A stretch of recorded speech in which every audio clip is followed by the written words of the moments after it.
So continuing from our previous section, we are continuing with the communicate about expectations and get agreement. So we are going to start from how you can develop a performance plan. So as we discussed earlier in Zoom session, that to create a develop a performance plan, you need to mention what you are going to achieve, how you are going to achieve it, and when you are going to achieve it. So in performance plan, you can mention what actually your target or your goal is, and then how you're going to achieve it, with what kind of steps you want to mention, what kind of actions you are going to take, and then when. So just the deadline. Just a deadline, how much time to complete, how much time do you need to complete those actions that you have decided, and then how you are going to measure your achievements. So while you are measuring your achievements, you can have some expectations there, and you can compare those expectations if your performance plan have achieved those expectations. And you can also refer to the key result areas. So the KRAs, the key result areas, will help you to identify that have you successfully achieved your performance plan or not. So or there are different performance indicators, the KPIs. So the KPIs can help you to identify how successful was your performance plan. Easy? So the next topic we are going to do is the team purpose and the job purpose, because you need to mention what makes your performance plan work. So you need to be clear about the team's purpose and your job's purpose. So as we discussed earlier in the session, that the team purpose will be a common goal where all the team members have a common target, common goal to achieve. In job purpose, you can mention an individual. Okay, every team member, we discuss the group, difference between group and team. So in team, they have common, all the people, all the team members, they have common goal to achieve. In group, it's group of people, but they have individual goals as well. Okay, so team purpose and job purpose is kind of same. You can compare to those differences between group and team. So team purpose, when everybody work towards a common goal. Okay, and in job purpose, when every individual being a part of the team have individual goal as well.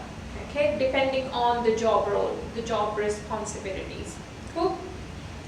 So there will be a purpose for a team, a common goal, and then there will be a purpose, job purpose for an individual as well.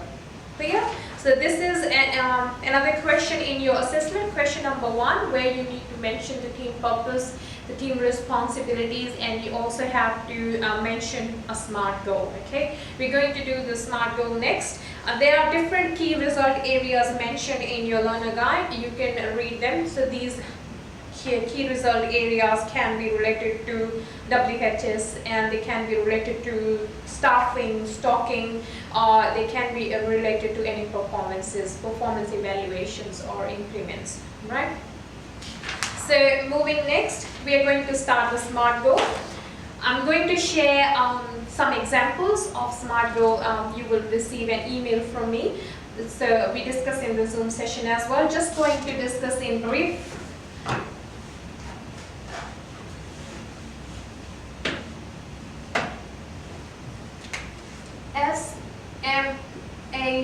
SMART. Usually it's SMART, but in your unit you have double T. So specific, measurable, achievable, relevant, time frame, and this extra T is traceable. So whatever you have done here, you're going to monitor here. That's actually the monitoring. Okay, so you will choose a specific goal that will be measurable and achievable. Excuse my spellings if they're wrong. Relevant and time frame.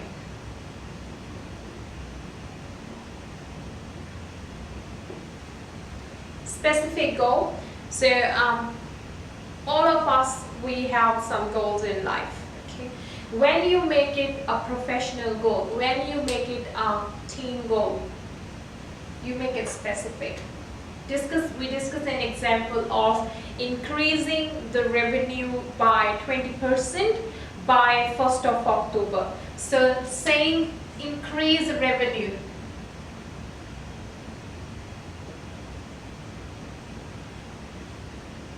By 20% by 1st of October